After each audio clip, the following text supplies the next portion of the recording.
Severino, Andres, Clara, Francisco Sr., Gloria, Michael, Meliton, Ernesto, Jesus Tayag, Pablo Giao, Victoria, Crescencio Jr. and Sr., Lou, Maria Lydia, Herman, Marcela, Nicolas, Kenneth, Corazon, Virginia, Ruperto, Lourdes, Rod, Irene, Alejandro, Escolastica, Demetrios Sr. and Jr., Philip, Esteban, Nelia, Carlos, Ninya Carlos, Honorata, Pedro, Jose, Eugenia, Cecilia, Bernardo, Ernesto Alfonso, Medardo de Leon, Romel Camiling, Enrique, Rosalina, Elena, Pedrito, Benita, Pacifico, Jerry, Alice, Alfredo Sr., Teresita, Ruben, Elena, Reynaldo, Saturnino, Jennifer, Randy, Charlie, Fernando, Francisco, Ignacio, Homer, Carlos, Rafi, Feliciano Sr. and Jr., Modesta, Erlinda, Luis, Corazon, Emmanuel, Rodolfo, Ramon, Felicidad Santos, Juana, Reynaldo Layug, Leonardo Lagman, Simeon, Maria, Godofredo Tayag, Getulio, Lucina, Eduardo Calma Sr., Frank Ribzam, Rosalinda, Serafin Ibarra, Victoria, Marcelo Gilas, Ernie Macalino, Justin Ibarra, Jimmy Sanchez, Felix, Edilberto Gosyoco, Caleb Lorenzo, Nicolas, Iluminada, Corazon, Presi, Gliceria, Andrea, Francisco, Marvin, Jose Boy Between, Jesus Soriano, Jonep Rodriguez, Raul Manialac, Eustaquio, Felicitas Roque, Leonardo Manlutac, Benedicto, Arsenia, Epifanio, Maria Hinco, Albert Torres, Arsenio, Maria Cruz, Maximo, Petronila, Manuel, John, Hill, Antonio, Roberto, Honorio Domingo, Jose, Aurora Nuki, Avelino, Rosario Diwa, Emerenciana, Salvador, Reynaldo Torres, Jose Flores, Luz, Reino, Ray, Ronnie, Bidang, Simona, Corazon, Osang, Judita Uy, Jose, Salvadora, Juan, Severa, Roberto Juan, Lorenza, Ken Maria Luz, Lucila, Macario, Encarnacion, Cleofe, Jose, Leonor, Amable, Antonio, Venancia, Marianito, Peter, Willie, Eleuterio, Martina, Aurora, Castor, Maribel, Elpidio, Agapita, Maria Luisa, Ricardo Sr., Fortunato, Tomas, Albert Manalastas, Juan, Cecilia, Virginia, Carmen, Marina, Gloria, Jose Nulo Jr., Rico Monreal, Genaro David, Priscilla Parico, Emerenciana Torres, Luz Vimino Zuniga, Braulio Jr., Paulina Ocampo, Marceliano, Rebecca, Roel Antonio, Rowena Cuevas, Angelina, Bernardita Roque, Christian Jan Feliciano, Daisy Ocampo, Mariano, Escolastica Hinco, Jesus, Emerenciana Torres, Miguel, Maria Sicat, Jose, Apolonia, Among Damaso Hinco, Juliana, Corazon Sicat, Haynes Joan Otto Brandel, Hendrik Gottenbos, Claudia, and all the souls in the purgatory.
We are gathered together in the name of the Father, and of the Son, and of the Holy Spirit. Amen. The grace of our Lord Jesus Christ and the love of God and the communion of the Holy Spirit be with you And always. with your spirit. Good morning lahat. Good morning, Father. Today, in the second Sunday of Lent, we will hear the story of the Transfiguration. Jesus Christ, before facing his passion and death, he was transfigured in the mountain together with Moses and Elijah. And for the times that we forget that there are happy endings awaiting, there are happy endings for us and to us. Let us acknowledge the present and ask for and strength. Altogether, I confess To to all all and to you, my brothers and sisters, that I have greatly sinned, and in my words, in what I have done, and in what I have failed to do, through my fault, through my most grievous fault. Therefore I ask Blessed Mary, ever Virgin, all the angels and saints, and you, my brothers and sisters, to pray for me to the Lord our God. may Almighty God have mercy on us, forgive us our sins, and bring us to everlasting life. Amen.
Let us pray.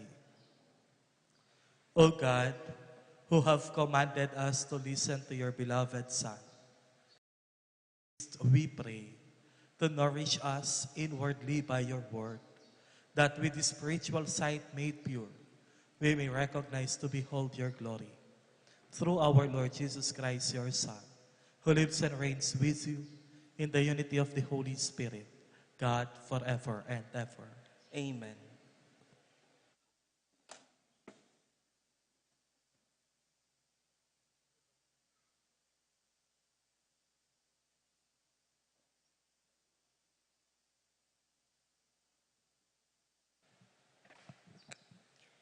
A reading from the book of Genesis. The Lord God took Abram outside and said, "Look up at the sky and count the stars if you can." Just so, he added, "shall your descendants be." Abram put his faith in the Lord, who credited it to him as an act of righteousness. He then said to him, "I am the Lord who of the Chaldeans to give you this land as a possession." "O Lord God," he asked, "how am I supposed to know that I shall possess it?" He answered him, "Bring me a 3-year-old heifer, a 3-year-old she-goat, a 3-year-old ram, a turtle dove, and a young pigeon." Abram brought him all these, split them in two, and placed each half opposite the other. But the birds he did not cut up.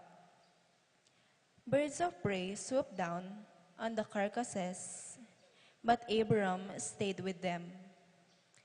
As the sun was about to set, a trance fell upon Abram, and a deep, terrifying darkness enveloped him. When the sun had set and it was dark, there appeared a smoking firepot and a flaming torch, which passed between those pieces. It was on that occasion that the Lord made a covenant with Abram, saying, "To your descendants I give this land, from the Wadi of Egypt to the great river, the Euphrates." The word of the Lord. Thanks be to God.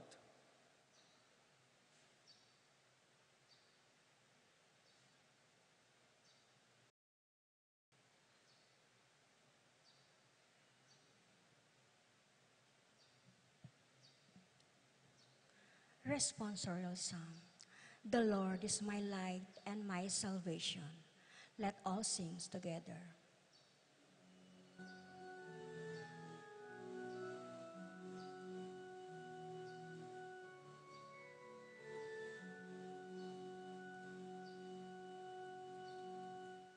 The Lord is my light and my salvation.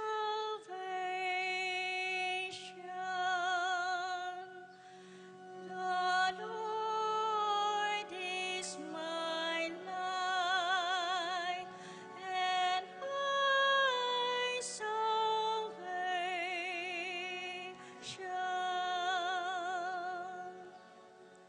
The Lord is my light and my salvation. Whom shall I fear? The Lord is my life's refuge. Of whom should I be afraid? The Lord is my light and my salvation.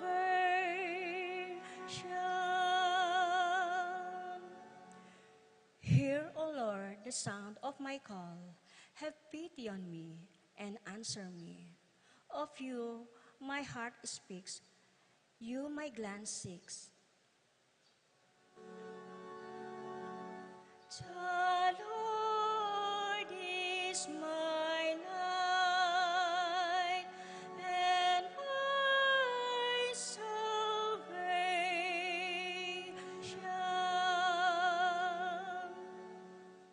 Your presence, O Lord, I seek. Hide not your face from me. Do not anger, repel your servant. You are my helper. Cast me not off. The Lord is my light and my salvation.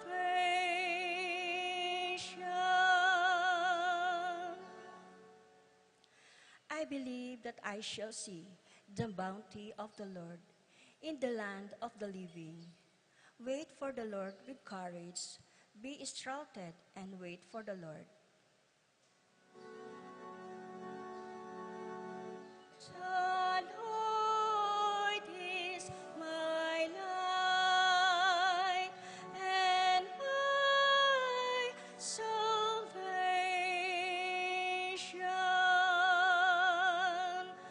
The Lord is my light and my salvation.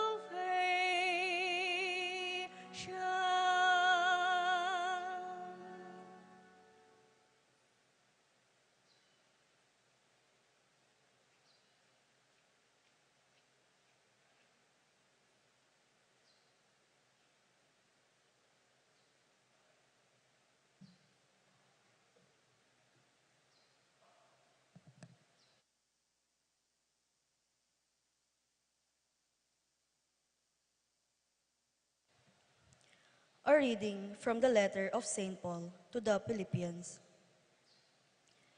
Join with others in being imitators of me, brothers and sisters, and observe those who thus conduct themselves according to the model you have in us.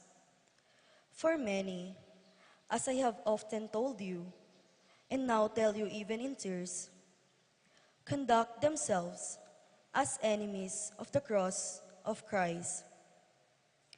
Their end is destruction. Their God is their stomach. Their glory is in their shame. Their minds are occupied with earthly things, but our citizenship is in heaven, and from it we also await a Savior, the Lord Jesus Christ. He will change our lowly body to conform with His glorified body by the power that enables Him also to bring all things into subjection to Himself. Therefore, my brothers and sisters, whom I love and long for, my joy and crown, in this way stand firm in the Lord. The word of the Lord. Thanks be to God.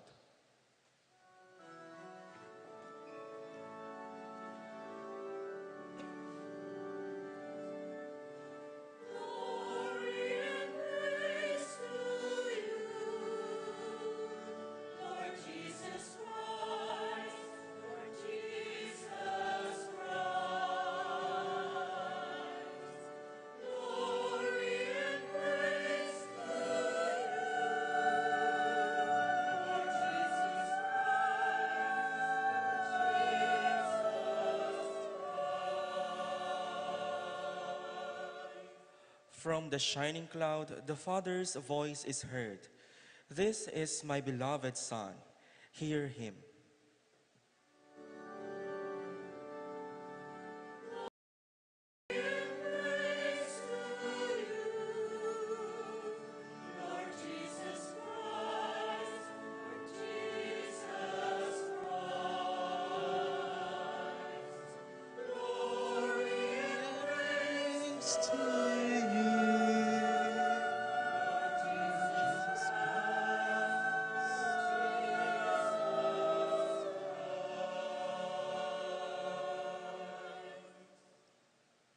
The Lord be with you. And with your spirit. A reading from the Holy Gospel according to Luke. Glory to you, O Lord.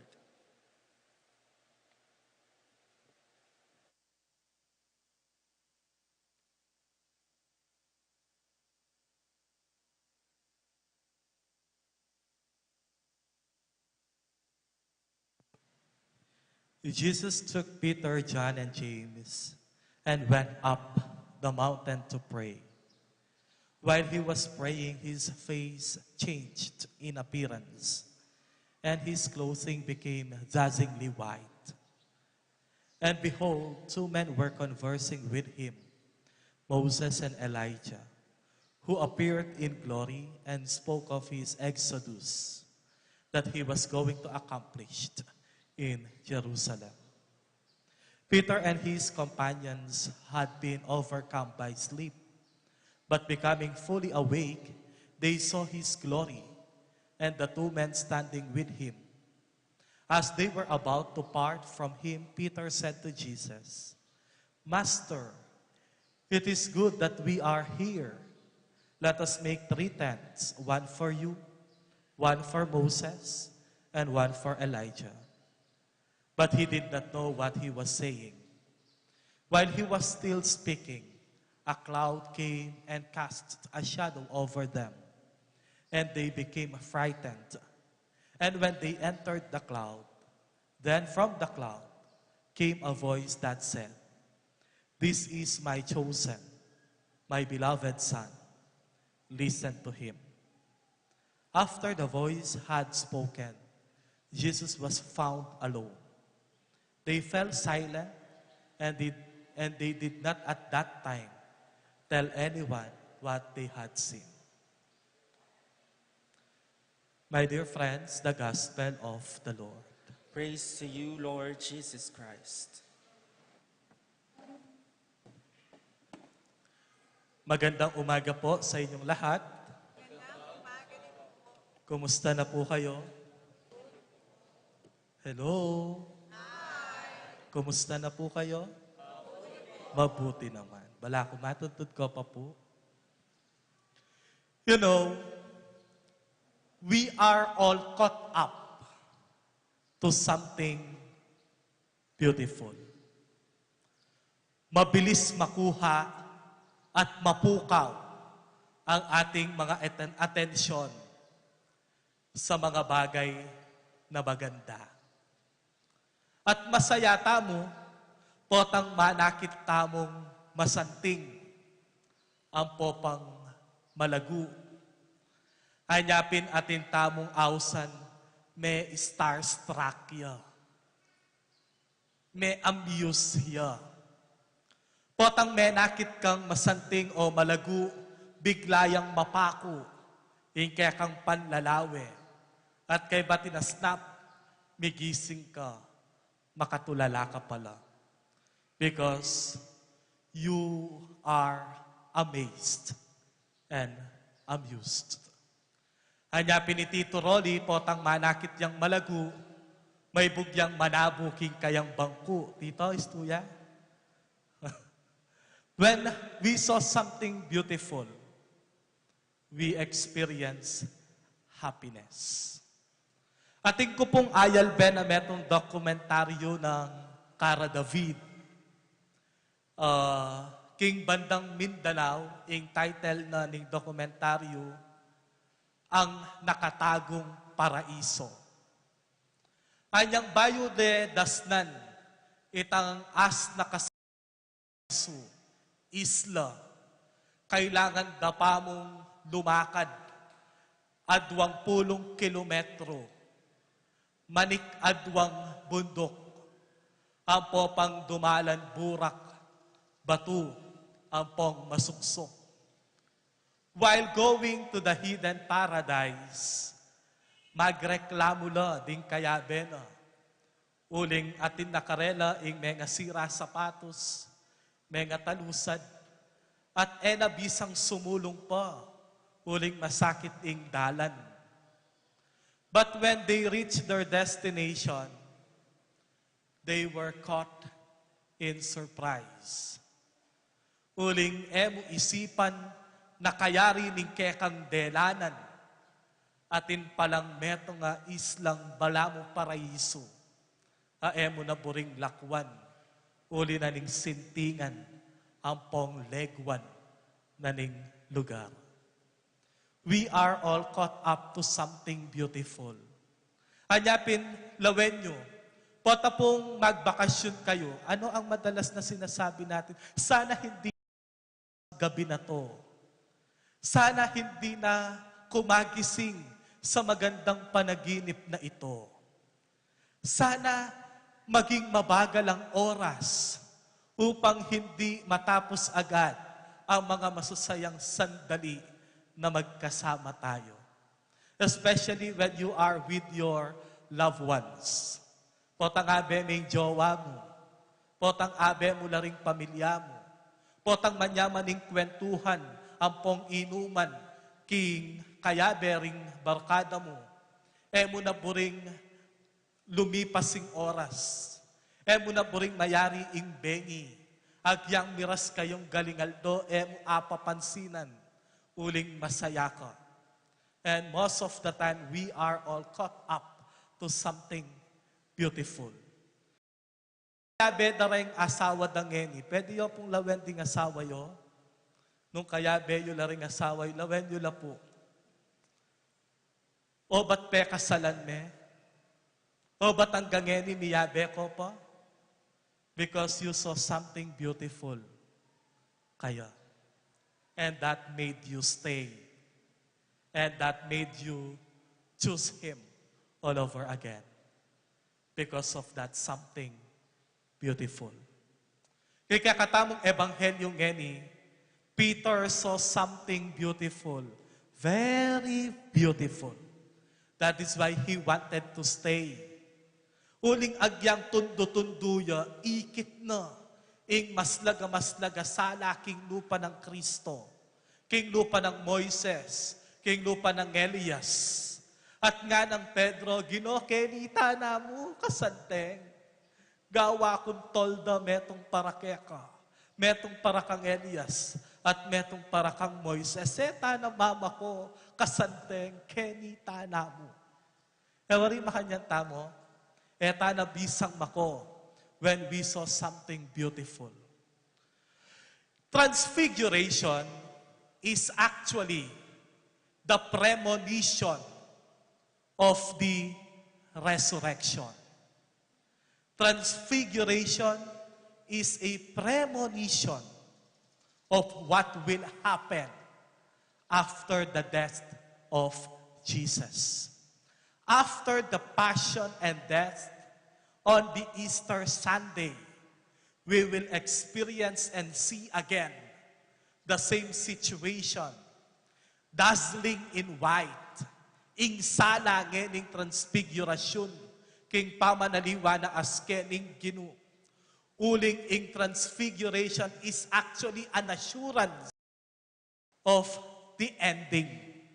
Oy ni ing payin tungulan, oy ni ing kekatamong dasnan, at oy ni ing kekatamong paninasan.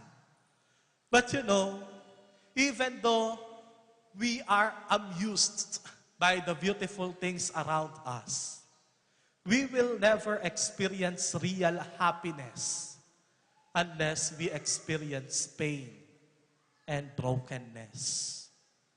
Hindi mo kailanman mararamdaman ang tunay na saya at tunay na tunay na galak kung hindi mo mararanasan ang hirap. And most of the time, iniiwasan natin yung mga bagay na mahirap. Ayaw natin yung mga bagay na nagpapabigat sa ating kalooban. Ayaw natin yung mga bagay na nakakasakit ng ating pakiramdam. That is why bitter things, we do not want bitter things. Ang gusto lang natin, yung malapantasyang sitwasyon sa ating buhay. We only want beautiful things. But you will never experience real happiness unless you experience brokenness, difficulties, trials, struggles, adversities. And when that happens, that is the only time for you to say, ganito pala ang pakiramdam na may totoong kagalakan. What will happen after this transfiguration scene? Pagkatapos po kung itutuloy natin ang ating pagbasa sa Ebanghelyo, pagkatapos manalangin ni Jesus sa bundok, bababa siya. Gagampanin ang huling hapunan. Pagkatapos ng huling hapunan, si Kristo ay dadakpin sa pamamagitan ng halik ng pagtataksil. At kanita ne marap king Jerusalem. Ing Jerusalem, yaing lugal nung nukarinde paten. At kayari deng pete ing Ginu, bang kanita kamtantaya, itang ega na ganang sala na ning transfigurasyon at pamanaliwa na askening Ginu, bang kanita may kakaganapan niya, kailangan na pamong mate ning Diyos. Most of the time, that is also our experience. Kapilan mo mas paulagan ing bage, na ano ing mas malalam atula, itang mipasar ka king board exam mo, ling balo mo, daya ang pong pawas mo yung ginamit mo king pamag-review mo, o mipasar ka, uling peki sabi na kam, na ano ing mas masaya.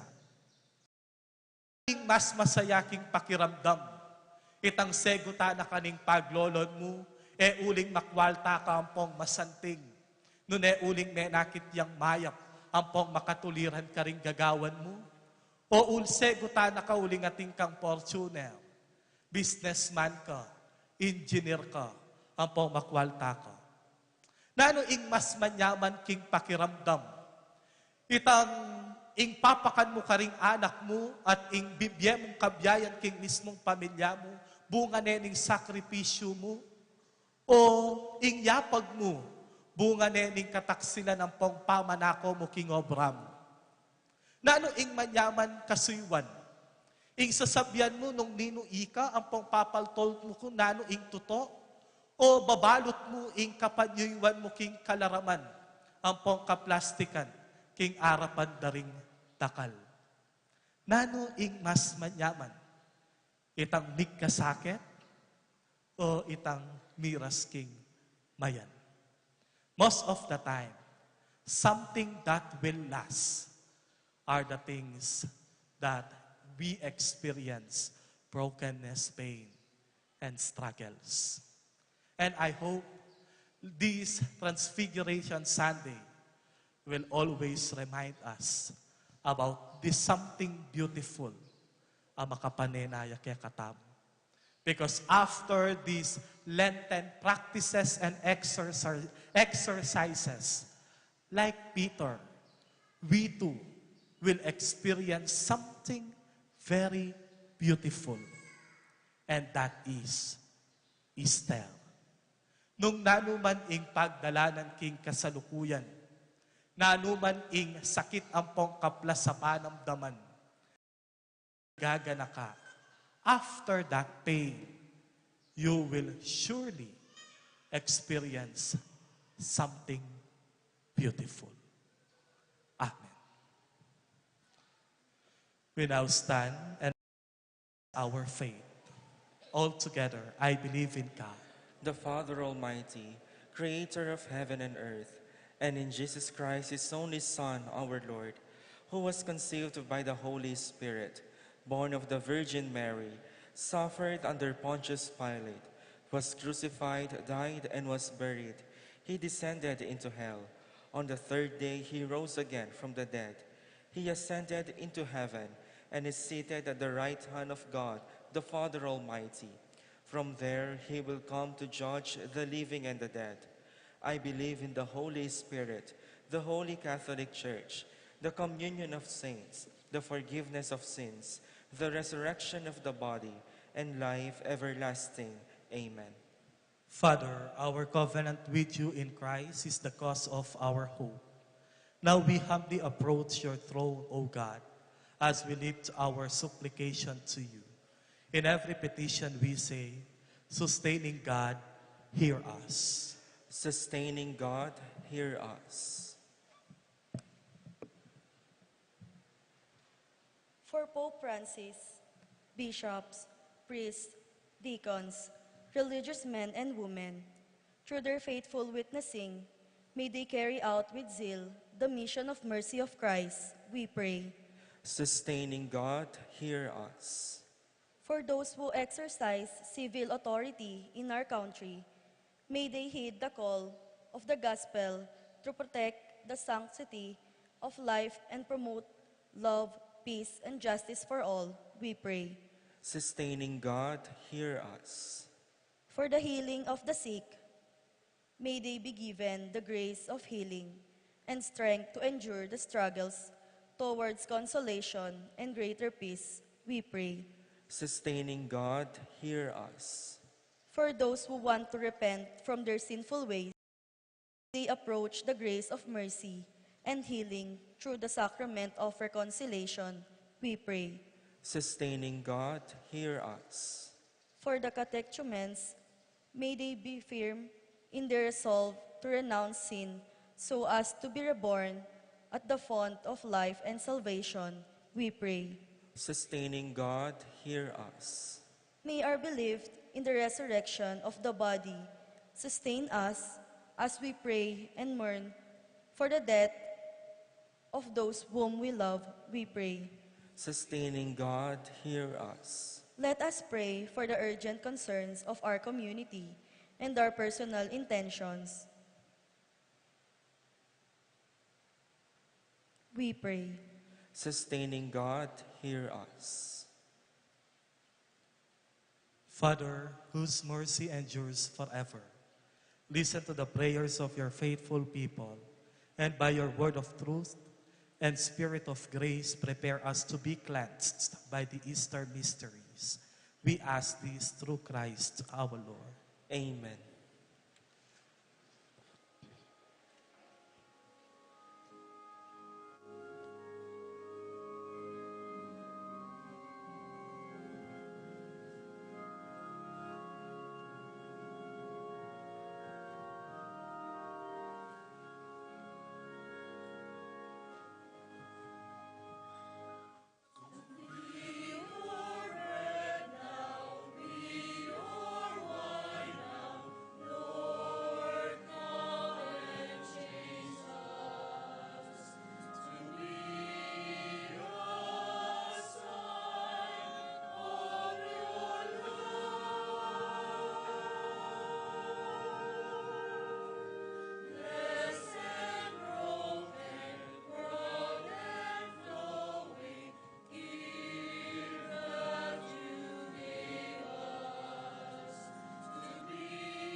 Pray, brethren, that my sacrifice and yours may become acceptable to God, the Almighty Father. May the Lord accept the sacrifice at your hands for the praise and glory of his name, for our good and the good of all his holy church. May this sacrifice, O Lord, we pray, cleanse us of our faults and sanctify your faithful in body and mind for the celebration of the Paschal festivities. Our Lord. Amen. The Lord be with you. And with your spirit, Lift up your hearts. we lift them up to the Lord. Let us give thanks to the Lord our God. It is right and just. It is truly right and just, our duty and our salvation, always and everywhere to give you thanks, Lord, Holy Father, Almighty and eternal God, through Christ our Lord. For after he had told the disciples of his coming death on the holy mountain, he manifested to them his glory, to show even by the testimony of the law and the prophets that the passion leads to the glory of the resurrection.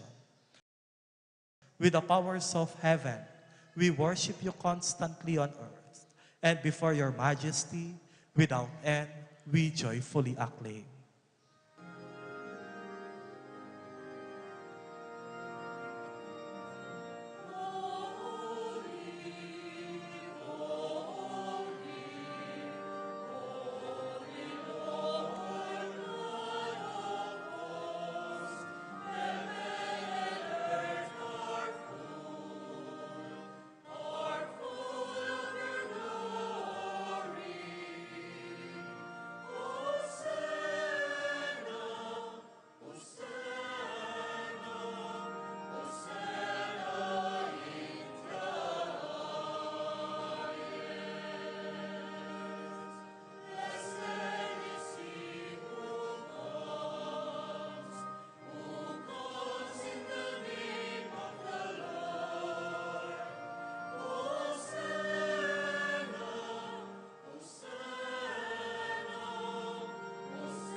You are indeed holy, O Lord, and all you have created rightly gives you praise.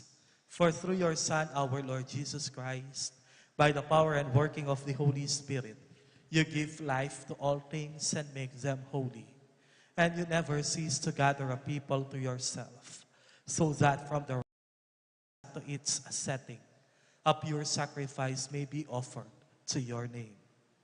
Therefore, O Lord, we humbly implore you, by the same Spirit, graciously make holy these gifts we have brought to you for consecration, that they may become the body and blood of your Son, our Lord Jesus Christ, at whose command we celebrate these sacred mysteries. For on the night he was betrayed, he himself took bread, and giving you thanks, he said the blessing, broke the bread, and gave it to his disciples, saying, "Take this, all of you, and eat of it, for this is my body, which will be given up for you."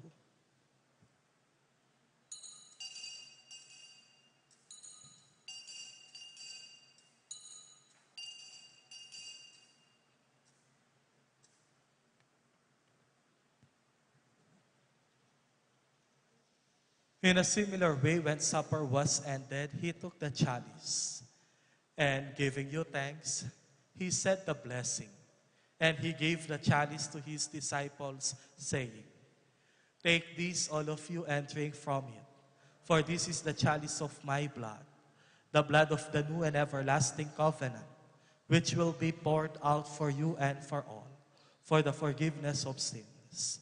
Do this in memory of me."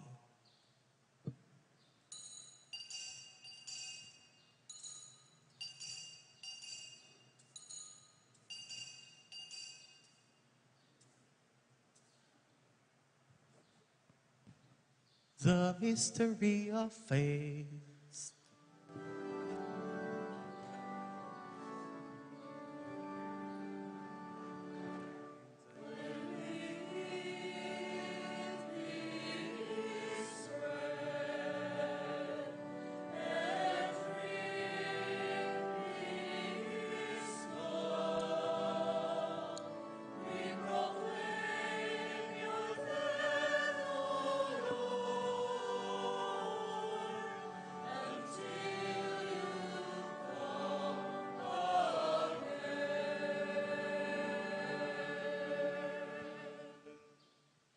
Therefore, O Lord, as we celebrate the memorial of the saving passion of your Son, his wondrous resurrection and ascension into heaven, and as we look forward to his second coming, we offer you in thanksgiving this holy and living sacrifice.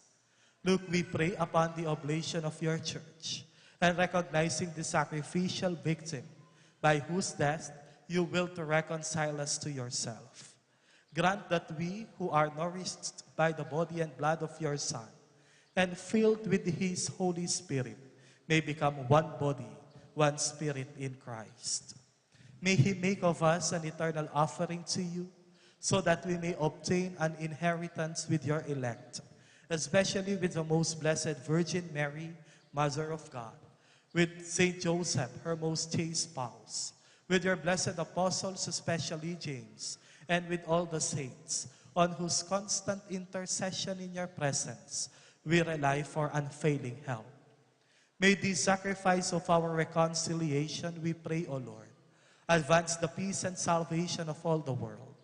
Be pleased to confirm in faith and charity your pilgrim church on earth, with your servant Francis, our Pope, Florentino, our Bishop, Paciano, our Bishop Emeritus, the order of bishops, all the clergy, and the entire people you have gained for your own.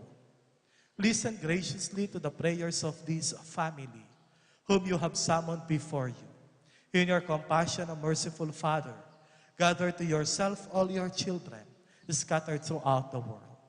To our departed brothers and sisters, and to all who were pleasing to you at their passing from this life, give kind admittance to your kingdom, there we hope to enjoy forever the fullness of your glory, through Christ our Lord, through whom you bestow on the world all that is good.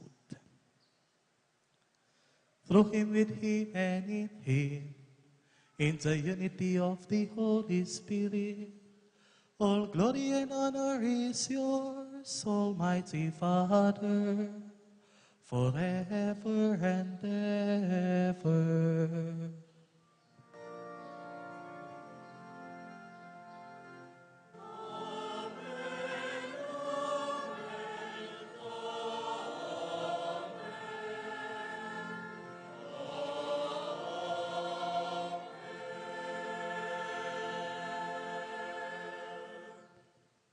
As one family, let us call on to God, our Father.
Save us, O Lord, we pray, from every evil, and graciously grant peace in our days, that by the help of your mercy, we may be always free from sin and safe from all distress, as we await the blessed hope and the coming of our Savior, Jesus Christ. For the kingdom, the power, and the glory are yours, now and forever. Lord Jesus Christ, who said to your apostles, "Peace I leave you, my peace I give you," look not on our sins, but on the faith of your church, and graciously grant her peace and unity in accordance with your will, who lives and reigns forever and ever. Amen. The peace of the Lord be with you always. And with your spirit. Let us offer each other the sign of peace. Peace be with you.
Behold the Lamb of God. Behold him who takes away the sins of the world. Blessed are those called to the supper of the Lamb. Lord, I am not worthy that you should enter under my roof, but only say the word, and my soul shall be healed. May the body and blood of Christ keep us safe to everlasting life. Amen.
For the third Sunday of the month, there will be a second collection intended for the National Migrant Sunday. So lahat po ng mga ibibigay ninyong kolekta ay ipapasa po natin sa Episcopal Commission at yan po ang gagamitin ng simbahan sa buong mundo upang sustentuhan ang mga iba't ibang misyon at mga services na gagawin niya para sa mga imigranting katulad nating Katoliko sa buong mundo. Pangalawa po, ipinapaalala ko po sa inyo, mayroon po tayong novena o triduum bilang paghahanda para sa kapistahan ni San Jose sa darating na March 19. Mayroon po tayong misa bukas ng alas 6 ng umaga dito sa ating parokya. Tuesday, alas 6 ng umaga ulit. At yung pong mismong araw ng kapistahan ni San Jose on Wednesday, mayroon po tayong banal na misa na gaganapin ng alas 6 ng umaga. At pagkatapos po ng misa, gagampanan po natin ang prosesyon papunta sa San Nicolas. At alas 8 ng umaga, gagawin natin ang asad ni San Jose, yung pong pabasa na nakaugalian dito sa ating lugar. Sa darating na Miyerkules, wala na po tayong misa ng hapon dahil ililipat na po natin siya ng umaga dahil sa kapistahan ni San Jose. At sa mga magkukumpisal po sa araw na iyon, maaari po kayong magkumpisal ng alas 6 ng umaga hanggang bago matapos po ang misa. Uupo po kami sa sakramento ng kumpisal, mag-umpisa alas 6 ng umaga hanggang matapos po ang misa. Inuulit ko, bukas, Lunes, mayroon po tayong misa dito sa parokya, alas 6 ng umaga. Maraming salamat po. At sa inyo po na walang sawang tumutulong at nagbibigay suporta sa iba't ibang mga programa ng ating simbahan, maraming salamat po sa inyong pag-antabay sa amin.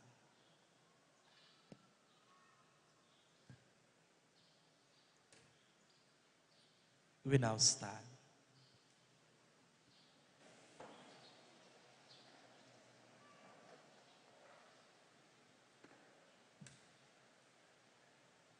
Let us pray.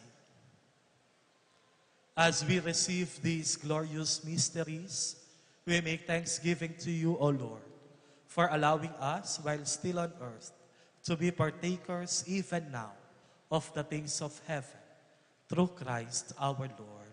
Amen. Please endure the sufferings and difficulties you are into, because in the end, something very beautiful is waiting for you.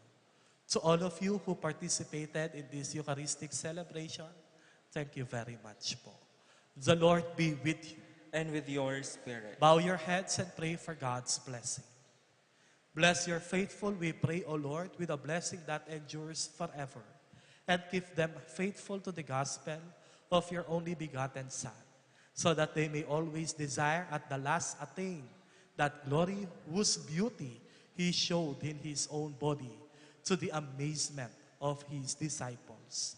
Through Christ our Lord. Amen. And may Almighty God bless you, together with your families and loved ones, the Father, the Son, and of the Holy Spirit. Amen. The Eucharist has been offered. We go now in peace. Thanks be to God.